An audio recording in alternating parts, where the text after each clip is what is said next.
এই যে দেখুন আমি কিন্তু সেলাইটা দিয়ে দিয়েছি, তার সাথে কিন্তু দ্বিগুণ হয়েছে এই কুচির পাটটা। তো এখন যেখানে আমি দাগ কেটে নিচ্ছি সেটা এই কুচির পাটের ঘেরের সাইডে আবারও কুচি দিয়ে দিব।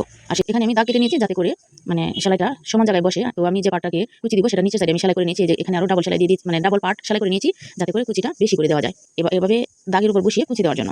তো দাগটা দিয়েছি আমি 1 ইঞ্চি পরিমাণ উপরে, যেখানে আমি কুচিটা বসাবো। তো এদিকে কিন্তু আমার 1 ইঞ্চি পরিমাণ কাপড় কমে গেল, আর যে কাপড়টা কুচি বসাবো সেই কাপড়টাতে কিন্তু আমি 1 ইঞ্চি 1 সুতা পরিমাণ ভাঁজ দিয়ে নিয়েছি। তো এখানে কিন্তু 1 ইঞ্চি 1 সুতা পরিমাণ কাপড় কিন্তু কমে গেল। সেজন্য এই লেয়ার কাট ফ্রকের মধ্যে কাপড় একটু বেশি লাগে, আর লম্বার দিকটা একটু খেয়াল রেখে 3 থেকে 4 ইঞ্চি পরিমাণ বেশি নিতে হবে। মানে এই যে 1 ইঞ্চি 1 সুতা পরিমাণ ভাঁজ দিয়েছি, ভাঁজ দেওয়ার পর সেলাই দিয়ে আটকে নিয়েছি যাতে করে আমি যখন কুচি বসাই তখন যেন নাড়াচাড়া না করে।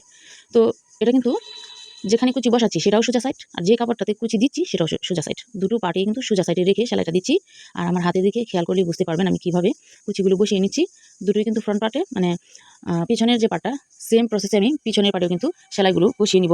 তো একটি পার্ট আমি আপনাদের সাথে শেয়ার করে নিচ্ছি, প্রসেস তো একই হবে। এরকম করে আমি কিন্তু সম্পূর্ণ কাপড়টিকে কুচি দিয়ে সেলাই করে নিয়েছি।